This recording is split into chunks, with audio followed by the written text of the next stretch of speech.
Welcome to Love and the Bug. I'm Rianne. And I'm Sammy. And we've been friends for over 20 years. When COVID-19 pandemic began, we decided to get our heads together and find out from friends how they were really coping in this awful pandemic. We were especially interested in how it was affecting their relationships.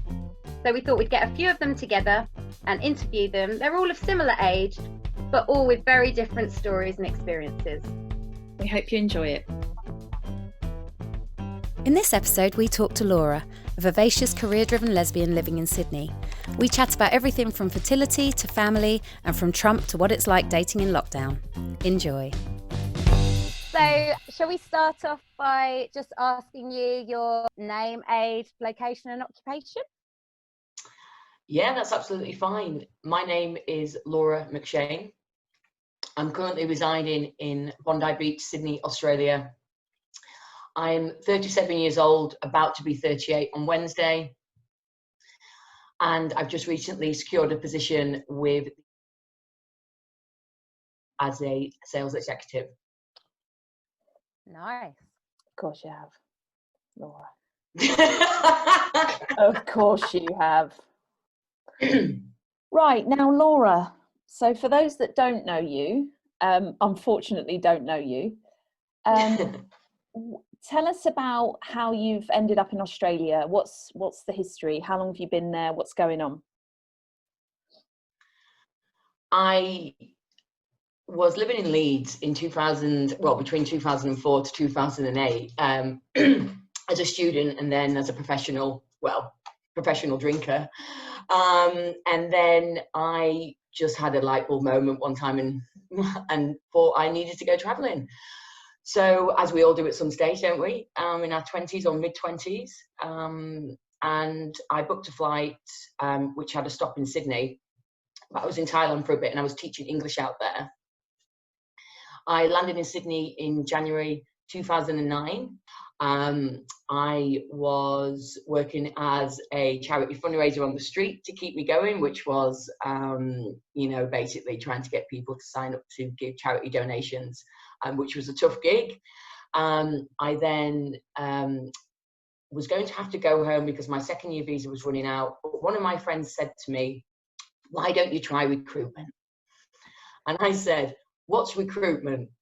And I had no idea what actually recruitment was. Lo and behold, within a week, I was setting up interviews to get a job in recruitment. I had made up my entire resume. I had my dad on standby as a reference in the UK, and with a company that I'd made up. I prepped him on what to say. And his response was, "Don't worry, love, I know exactly what I'm going to tell these immigration people." So it was on the wire that I was going to get to stay in Australia. Anyway, lo and behold, I did my Sharon Stone in the interview and got the job. I then went on to get my permanent residency, which my company sponsored me through.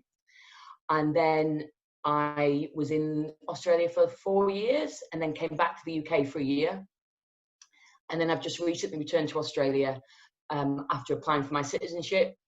And now I'm just waiting for my citizenship ceremony. £20,000 later for 20,000. Oh, sorry. I actually missed out the 4 student visas that I did, but they were such a car crash that I actually feel that I don't know if I can physically talk about them. But if we need to, we can go into that. We don't need to go there, Laura. It's fine. This is not a therapy session. It's fine. And so you've been back in Sydney how long? I landed back in November.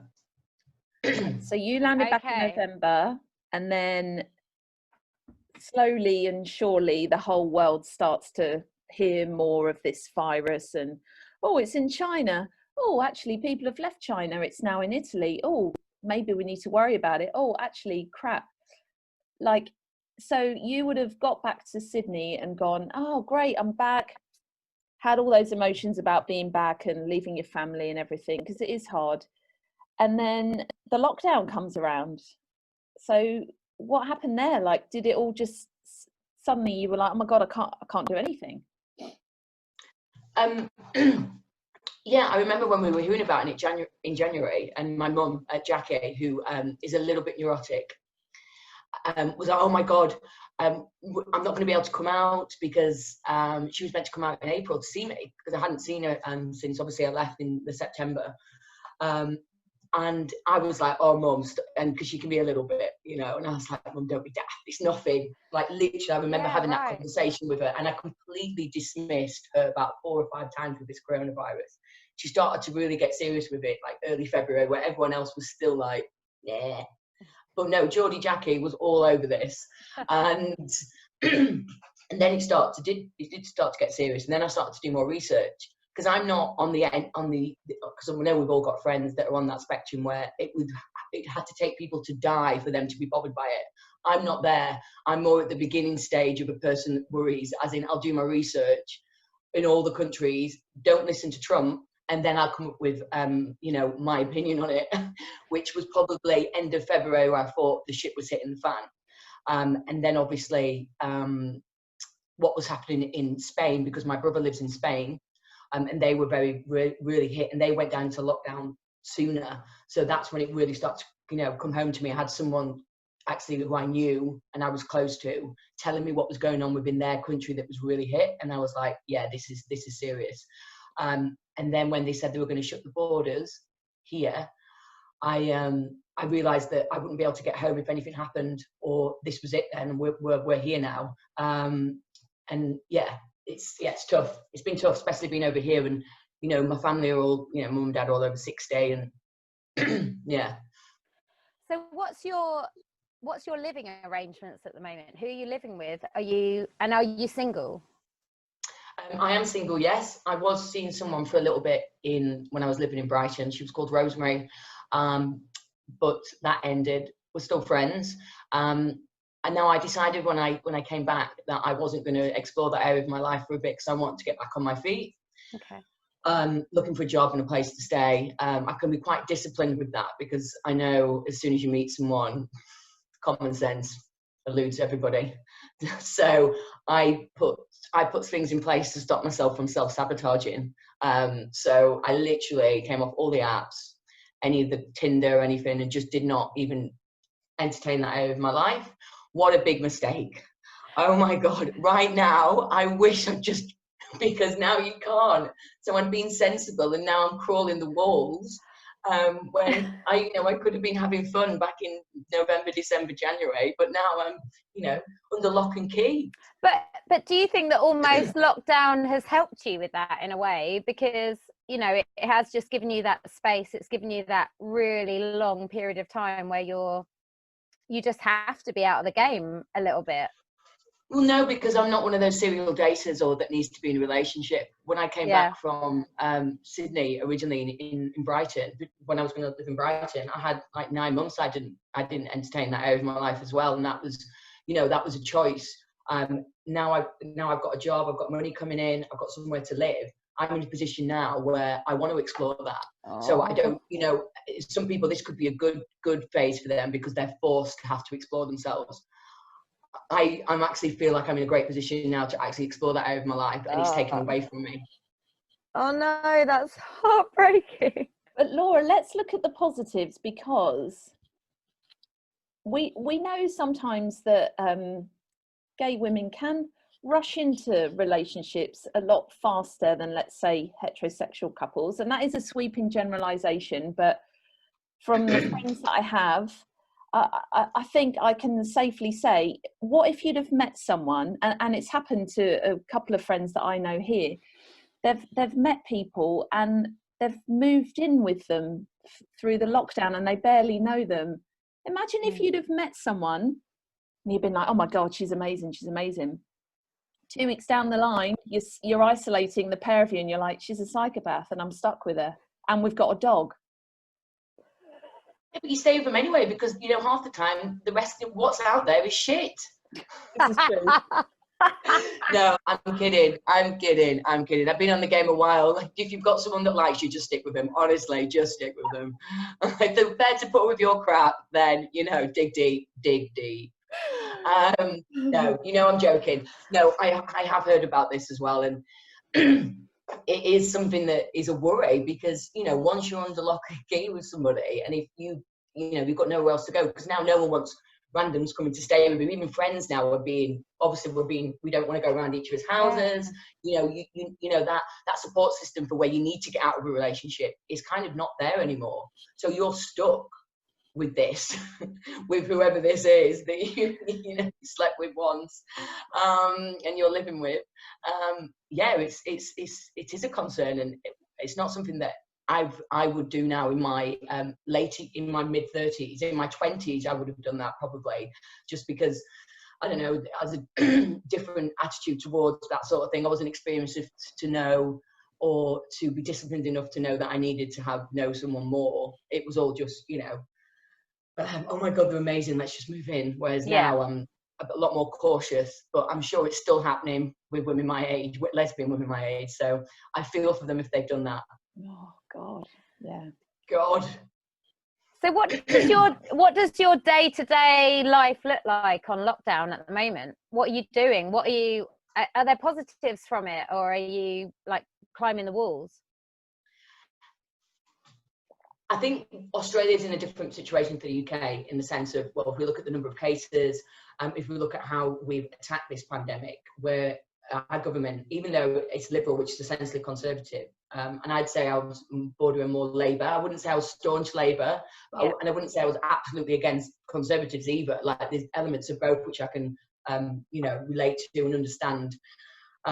Even though we've got a Liberal government here, I'm still impressed with how they dealt with it, with shutting the borders, with having to have people quarantine as soon as they come in for 2 weeks, and they pay for them to do that. So we've only had 68 deaths to date, and that's it, which is, compared to the rest of Europe and the US, is unbelievable. So there's an element of, we had the fear in March, but now there's that element of, okay, what we did is really kind of had such an impact that it's not that we're not cautious, because we're still social distancing, we're still under lockdown essentially, but there's not that panic anymore around it, which I think made me feel a little bit better about where I am. So that element of that dread is gone a little bit, which 2 weeks ago was there.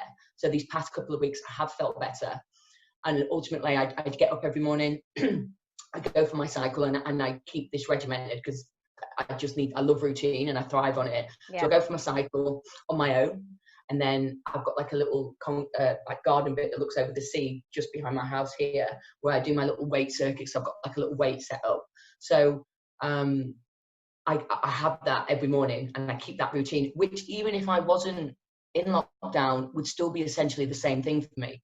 So I would cycle into work or run into work, go to the gym, get ready, and then be at my desk. Whereas here I'm just at my desk in the home office where I am now. At lunchtime, I make sure I have a healthy lunch, which has actually made it easier food-wise and not eating rubbish. It's made easier because I don't bring crap into the house to eat. So there's that element to it. I don't have booze in the house, so I don't drink but ultimately, if I was not on lockdown, all these things I'd be able to get them. So for me, I would probably be in a worse situation if I wasn't on lockdown, health-wise, which most people won't agree with right now, because most people are turning into alcoholics. So don't know what you mean. So I really try and kind of not have that in the house, so I'm not tempted, because I will self-sabotage at any opportunity I've got. So I have to put things in place, and ultimately, because I've done that, I'm actually finding it not as hard as what I thought. So I just keep this routine going, and I don't have to see the friends that I don't like anymore. That's absolutely marvelous. So things are actually not that bad. But did you want to hear that? No, yeah, absolutely. And but you said earlier, in terms of relationships, you're thinking, oh God, it's come at the worst time ever, because I'm ready now. I'm like, this is the moment. Like, I've had my time, and now I'm thinking, now I'd quite like to get on the dating apps and meet people, and it's just not possible. Is it really a big deal, or are you just kind of, do you know what, it's fine, I'm all right, I can deal with this, I'm being healthy, I'm living my life, I'm doing everything I need to do, or are you feeling that need for dating? It's not an essential need for dating. What it is a position where I'm at in my life at nearly 38 and wanting to have children. So I've got no time left. So this has put a massive spanner in the works with regard to that. you know, this could be another 6 months, and I don't really have 6 months with regard to, you know, taking that liberty of what if I was 31 or 28, where I could just be like, oh, it's fine, you know. But ultimately, I want to settle down. I want to have children. Now, prior to this happening, I was actually on a co-parenting website, which means there's people similar to myself, straight and gay, who haven't found anyone to settle down with romantically. So look for partnerships to have a child with. And I call them daddy dates. So I had a really cool guy who's gay, single, from the UK, been here about 10 years as well. And we were supposed to meet up in March. Obviously, all this happened, and now this has been put off. And, you know, now's not really the time to be pregnant in a pandemic when you don't want to be going into hospitals. So if we're being realistic around this, this could be another year, and I'll be 39.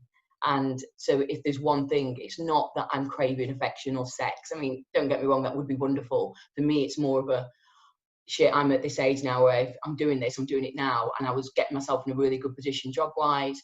I knew I wanted to live back in Australia. I'd made that decision, which was so tough after going back home for a year and, you know, telling my family that I was going to leave again.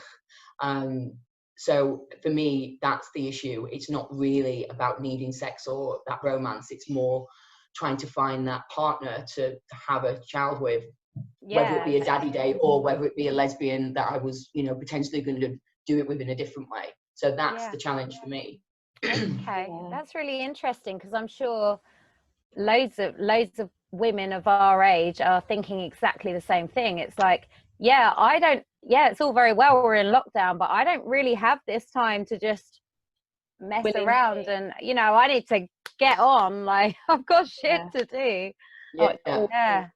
And I've got, you know, one of my other friends, I was chatting to her the other day, and she's straight, she's in a similar situation, and we were talking about it, and it isn't a fear, because I don't have time. Like, you know, I've got this biological clock that started to deafen me about 2 years ago, and, you know, I'd love to spend another year just, you know, again, getting up to speed with this job and really getting back into Sydney life, but I don't really have that time. But there's an element of, I've just got to accept it, and what will be will be. But for me, that's never really worked, that line. I normally go out and get it, so it's pissed me off. You will get it, Laura. You will get it. And if I don't, that's something I will deal with. You will. We don't, you know, you don't. I love that. I love the, you know, the positivity around that. But I'm ultimately a realist as well. And, you know, what will be right now. Because there's an element I haven't got any control over it, which for someone who likes to be in control is difficult as well. So I'm sure everyone's feeling that with this lockdown for different reasons other than what I'm going through. And with that, I think you have to have an element of thinking, do you know what is meant for me is going to come, and and what's not meant for me is not going to come. And part of this whole crazy COVID-19 thing can almost be part of your journey and part of what it's meant to be. But, you know, if you if it's meant to happen afterwards, then it definitely will. But I'll make it happen. Afterwards. And because it's not like I'm about to get knocked up anytime soon just randomly having sex with my partner, and that's the difference when it comes to gays having kids. It's like if you don't want to do it, if you're not pushing to do it, and you've got to push hard in it, you know, because you know there's IVF, there's sperm donor, there's so many avenues that you can't. It's not just as easy as just so, you know. So we'll see what happens after I feel comfortable being able to go back into a hospital, whenever that will be. Absolutely. Yeah. And I also think, Laura, whatever format will happen for you in terms of a family unit, whatever will emerge from this, you will find your family, and that it might not be a traditional family in the way that you'd hoped, but I think something amazing will come from it, and you will have what you want, because that's the kind of person you are. You are so ambitious and driven and so resilient that nothing's going to get in your way. God help us all. So Laura, what I want to know is, are you on any apps at the moment? Are you still chatting with women? Like, what's going on? I am actually, and yeah, I've got some funny stories here. But ultimately, again, I've done something now which is probably going to help me long term, but most people probably wouldn't do it because they'd feel the need to carry the conversations on. Now, I have plenty of experience on these apps, and I know that you can kill the vibe by texting for too long. So you can text for too long, and you say one thing that could be misconstrued, and you've met this person, their photos are sexy, and it's going great, but you've been texting for like 2 or 3 weeks, and it's getting a bit, you need to meet up now, because you put these on the pedestal, haven't you? You put them on a pedestal, you think that this and that, and until you actually physically meet someone, you've got no idea. And when I've had that, I've met up with people, and it's just been like, as soon as they've walked in, I feel, oh Christ. So what I've done, I've got, this is gonna, I don't know who's gonna see this, but I've actually got 3 women that I've spoken to over the last month, who I've got to like a week in of chatting. They've ticked all the boxes that I want for me, that on my non-negotiables. And then I've said, look, it's a bit of a weird time. Why don't we pick this up when this is over? Because then you've just left it. They're wondering about you, you're wondering about them, but you're not doing it to death. So you're not carrying on, and you could ruin it then. Where now I've known enough about them. So, and I've, someone that I potentially like to meet up with, I've cut it cold. And when I say cold, I've cut it, but I've cut it in a nice way. So I've got 3 girls at the end of this I can potentially meet up with, which if I'd have carried on texting, could have just gone downhill. If something could have been said wrong, and I could have lost them, or they could have lost me, or do you know what I mean? So you're using this whole situation as a little bit of a it's a perfect relationship ploy. It's like this. It's like, oh, once the situation's over, we can like hook back up. Let's see what happens at the end of this. I love that. Yeah, and I've got 3 lined up. One of them is, she was amazing. But I could see she was edging on doing it as well, and I got in there first. I wasn't letting her have that. No way. She was said something. I was like, right. I was like, yeah. So I just think that maybe we should just like, just stop texting for a bit, and then potentially in like June, July, when we're allowed to see each other, we can meet back up. She was like, oh yeah, that's what I was thinking. That's brilliant. Okay. And and then the others, one of them was. It was just, I don't know, she was saying a few things. I was like, if I keep texting this girl, I'm not going to want to see her. And I actually do. I don't know, she wasn't great on text. And, I've met people that aren't great on text, and you meet them in person and they're amazing. So do you know what I mean? You need to meet them. Yeah. And even on FaceTime, it's still, no. So for me, the virtual dating piece doesn't work for me. I'm not bothered about that. So, text them for a week. If they sound cool, cut it, and then potentially meet up with them in a couple of months. That's where I'm at. Brilliant. That's a brilliant plan. It's something to look forward to. It's a sort of something to... Is that as well at the end of the tunnel? I've got potentially 3 shags lined up. You can be very busy, Laura. I'm joking. I'm going to get to know them personally first, fundamentally as a person. You're all about personality, you, Laura. I know. That, yeah. Oh. Okay, so out of this whole experience, what would be like your biggest takeaway from being locked down, in terms of like, it could be anything, romance, life, something you've learned about life or yourself?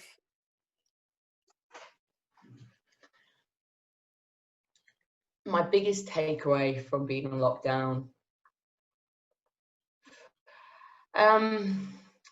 everyone's going to say they're taken for granted of the freedom piece. Of course, that's something that everyone's struggling with, and not, being able to go to bars, being able to go clubbing, that kind of interaction. I suppose that thinking in the future, how much things are going to change, and how everyone's actions after this, even when we've got a vaccine, if we get a vaccine, our thoughts around the interaction of shaking hands, with being in big public space with lots of people. There's elements to me now where I'm thinking, God, this is going to fundamentally change society for good or for worse in the future. And it's something that I actually think about the most, about how how we're going to be changed by this afterwards. And it's not just something we're going to forget. Like, it's, you know, this is like World War II for what that generation, you know, even though we're not going to have to fight, we just have to stay at home and watch Netflix, which seems to be really challenging for some people. You know, so for me, it's more in the future how it's going to change. Right now, you know, like I said, my routine, I've kept my routine going. I'm quite self-sufficient, so I don't really miss that too much, seeing my friends. I miss my friends, as, you know, it's lovely to see them, but I can deal with a couple of months of not having to see my friends. It's not, you know, it's not like I'm 6 months on an island on my own, you know, with nothing. So for me, it's not, and because I've got my cycles in the morning, that really helps my mental health. So for me, it's more about what the future is going to be like than mine now. Amazing. Yeah. It's so true. I had the exact same conversation with Aaron, and I was saying, you know, what, like, I'm worried we're going to come out of this lockdown too early, and hugging people and being in big crowds, I'm going to be completely freaked out. And I think a lot of people are. Absolutely. He was kind of arguing, saying, oh, I don't think they will be. I think people are stupid. And obviously a lot of people are, but also you can't underestimate a 2-3 month lockdown on society. Our generation have never known anything like it. I mean, it's just unprecedented. Oh no, you used the word. Sorry to sound like a newsreader, but it really is. It's crazy times. No, it absolutely is. I think it will change everybody's, like, general day to day. Just even walking across the street from somebody, like, we just take it for granted that we touch each other and are interacting with each other so often, and how much that actually does spread disease and illness generally. I think people will be a lot more wary of each other, but they'll also be desperate to, like, jump on each other and grab each other and kiss and hug. But at the same time, I think everyone's going to be a little bit, with strangers, I think especially, everyone's going to be a little bit more wary, which is weird. Yeah, No, I was going to say, I really struggle with that because I'm a really affectionate person, like really affectionate. And that, to me, that's why I suppose looking in the future, that's something that, you know, I am going to struggle with. And, you know, having to be aware of that constantly right now, constantly. Like the other day I was walking down the street and I forgot for a brief second, like literally forgot. And then I was like, and it comes in like waves, like this wave of like, oh, all right, okay, we've got, and if you're not essentially quite a dominant, forceful person, I think social distancing and really keeping on top of it is difficult for some people more than others, which I know everyone wants to have a go at people for. Like, I'm vigilant. I don't mind going, like, fuck off to someone. Like, I you know, that personality, I'm not frightened to have a confrontation with someone that I think is going to get in my space, even if whether they look like they're doing it on purpose or not, or don't care. Whereas some people are a lot shyer and really, you know, haven't got that in them to kind of be a little bit more forceful around it, you know, in supermarkets or, you know, which I feel for that, because I'm sure a lot of them have anxiety, but they're not as, you know, can be as vigilant or as I don't know, as on top of it as what some people would with dominant personalities. You know, seeing women having fights in shops, you know, I mean, that's probably my mum, but, you know, she's got a mask on, I don't know who it is, you know, so it's like, certain people will deal with this better, and other people, really the shyest types that don't, you know, are a bit more timid, it's hard for them, I'm sure, to kind of be a little bit more on top of it. But ultimately, yeah, I mean, like I said, the future though is going to be very different, and that's something I will struggle with, and it's really sad. Like, it's really sad that, you know, you can't feel like when I meet someone for the first time, I look like putting my hands behind the back of the head and like giving a kiss on the cheek. I'm really affectionate and I show. And if I shake someone's hand, I do a double and look them in the eye. I won't rattle the hand off, but I'm not a little, or I'm not like Donald Trump who hates, you know, any affection and any, you know, for me, the affection piece, or the shaking of the hands and how people interact, hug and kiss when I first meet them, to me, it gives me a snippet of their personality straight off the bat. I judge them on that. I judge them on their interaction, that initial interaction, which, for better or for worse, but that's what I do, because I see it as, I don't know, if they're, you know, if they want to meet me, or, you know, if it's a weak handshake, I'm a bit like, whereas now that piece is going to be taken away as well. And it's like, how do I judge someone now? Christ. Yeah. There's loads of other ways. Don't worry, I'll find them. This whole thing is like an introvert's dream. They're just like, Yeah. this is literally heaven. Like, I don't even have to come up with an excuse why I don't want you to touch me right now. Like, it's done. Like, I'm just stood there going, yeah, 2 meters. Yeah, thanks. That's perfect. Thank you very much. I don't know how they're going to react when it's all over, because people are going to literally be a little bit more swarmy, and for them it's going to be like, oh, I don't have an excuse anymore. So I think it's interesting. Going back to work is going to be huge.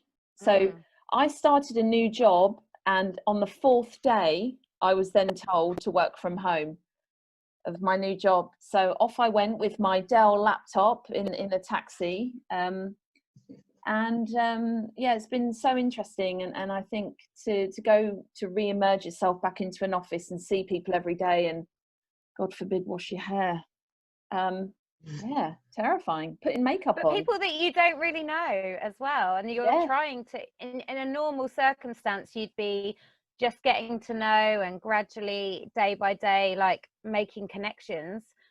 You're having to now do it all video conferencing. I mean, it's so bizarre. It's so bizarre. Well, I started a job 2 weeks ago, just completely remotely. Like, I didn't, not even 4 days. And I'm in sales, and my kind of, not weakness, but, getting up to speed with the tech software that they've got. If I was in the office, I'd have someone behind me showing me. And that, once I'm showing it, but I need to be physically showing something, that's how I learn. And I know a lot of people like this, so I'm not, oh, poor me. But this, I work for, and they've got loads of systems to support the sales process, but really technical, but really sophisticated, good systems. And it has been, the past 2 weeks, it's been tough getting to know these remotely and having no one to show me. And that's one area of this job which is going to really support me in my sales. And I need to get on top of it. I need to get on top of it fast if I want to hit my number. So there's an element of that, of fear around that for me, or anxiety, because ultimately, normally I'd have someone showing me and I'd be like, okay, yeah, I can just do it and do it and do it. But that initial bit, I've got to learn myself, and I'm like, I hate it. That's really tough, Laura. That's really tough. Yeah. But if anyone can do it. Well, we'll see. But I mean, you're saying about Rhian, you mentioned about getting to know colleagues, and I thrive on a busy office. I love being in a sales office. I know some people like working from home. I like the option 1 day a week, but I love it, and I'm struggling with this, not, being in there and hearing people on the phones and learning stuff, because, in a sales role, you hear people, that's kind of a big part of, how you learn. And ultimately, I don't have that right now. And it's like, oh my God. And, I've got a number on my head already. And it's like, and, this is tough. It's tough. I think ultimately it's not, when you first start a job, it's not just about what you do in that role and what you can achieve and stuff. It is about the relationships that you form. It is about all those networking opportunities, all that camaraderie. That's such a massive part of anybody's job. And that is like, especially if you've just started a job, it's slightly different if you've been somewhere for a while, so you know the people that you're working with on video conferencing. If you've just started, it's so difficult to not show your true personality, because you're not able to do those kind of, I don't know, little quirky things that you would do face to face if you were there in person. On video conferencing, it's so formal, and it's so just get the job done. Let's just talk about what we need to do, and there's none of the social aspect. And I think that's, but for people like you especially, that's like the main reason for like anything. It's all about that, and I think that's really, really hard. And when I took this role, their offices are in a fantastic part of Sydney. It's brand new. It's one of those offices that when you were a kid and you thought about working in the corporate world, it's the one you think about walking into, like The Devil Wears Prada. Like, it's fabulous. And that was part of a reason why I took the role as well. Because my morning routine and getting ready and training is a big part of my day. So that whole office, getting ready, going into the office, walking in, feeling good, getting on the phones, like, for me, that's huge. And that's completely taken away. But then ultimately, I'm aware that a lot of people have lost the job, so I'm very lucky to have this. So I just want to get that out there. I'm not crying poor me, but if you were to ask me the challenges, that's it right now. But yeah, huge. Oh, Laura. You're so awesome. You're amazing. Don't, Well, Laura. thank you. God, this is what I need to hear at 6 a.m. on a Sunday morning. 6 a.m. on a Sunday morning. It's a little bit later for us, but this is a bit of a lion for me. Mardi Gras weekend, Laura. You could have, you'd have obviously just been coming in from the NAD. I won't get into Mardi Gras. About that, I keep thinking that's the last hurrah that I'm gonna have for a very, very long time. Because it was literally just after Mardi Gras where it all went. We were like, I remember waking up on the Wednesday and obviously feeling a little bit, under the weather after quite a weekend, and thinking, oh my God, I've got this virus. Like generally worrying about it, and like really, it's the first time I haven't worried about it since. But I woke up, as in I haven't felt like I was ill since, but I did feel like I was ill on that Wednesday morning. So funny that, isn't it? I know. And I was like, is it the virus, and I'm like, got the fear, and luckily it wasn't. But yeah, it was that Wednesday morning. Oh my God. The Ibiza flu. Oh, I've just come back from Ibiza. I feel terrible. Oh God. Can't think why. Oh yeah. Oh God. Is there anything you want to say, Laura? Anything you'd like to add? My dad's not very well at the minute, and he has cancer, and they've had to put his chemotherapy on hold because of coronavirus, and they said he had more chance of contracting coronavirus and dying of COVID-19 than the cancer. So it's, there's a very real aspect that how this has hit my family back home. And if something did happen, getting home is going to be incredibly expensive, and potentially, if I go back, to come back in it'd be very difficult for me to get back if something happened. Like, this isn't just now, just like, oh, I'll get a flight back. So I'm on tender hooks now for the next 6 months as to how this cancer is going to, spread. If luckily it's not as aggressive as some, so there's that in our favour. But ultimately, if this hadn't happened, my dad would be having chemotherapy now. And that being over here, and I'm sure that there's Poms over here which are in a similar boat, it's made it harder, not being there for him and not being able to really kind of just get home quickly. So I'm struggling with that, but ultimately there's nothing I can do.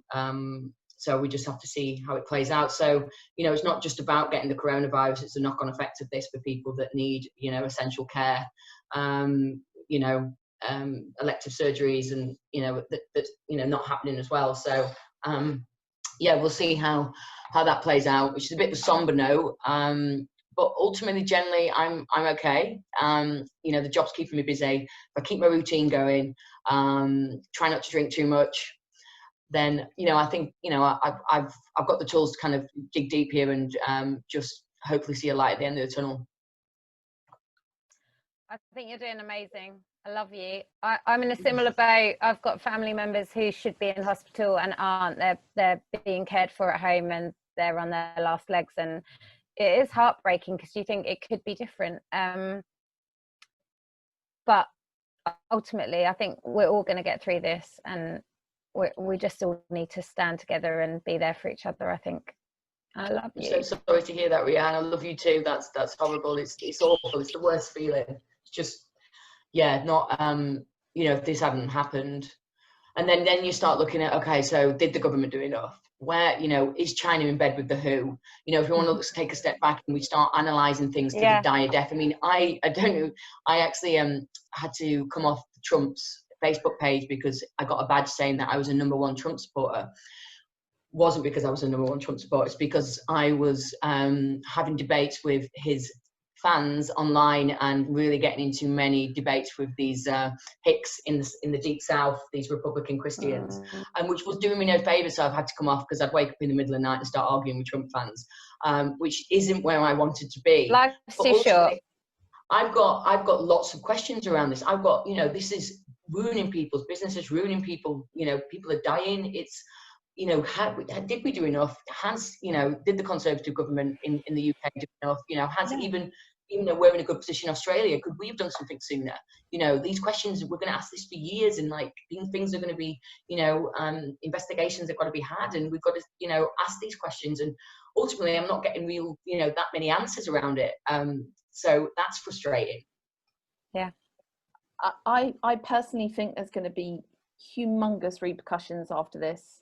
When we've counted up the death toll, and we've, you know, we're seeing a bit of light, I think there's going to be absolutely massive repercussions. I do.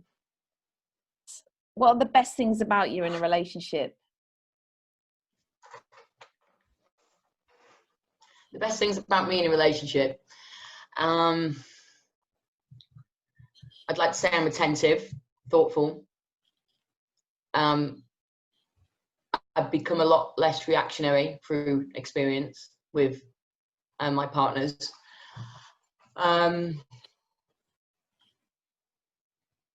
Yeah, my communication is so much better than what it was, like so much better. I've worked on that over my life, to the dire death, through counselling, through, you know, my own research around it, and just, you know, self-development around that. I think it's such a big piece in a relationship, and, you know, I'd struggled previously with it, and it'd been the detriment to me, and I'd lost people because of it, and I'm quite happy to admit that.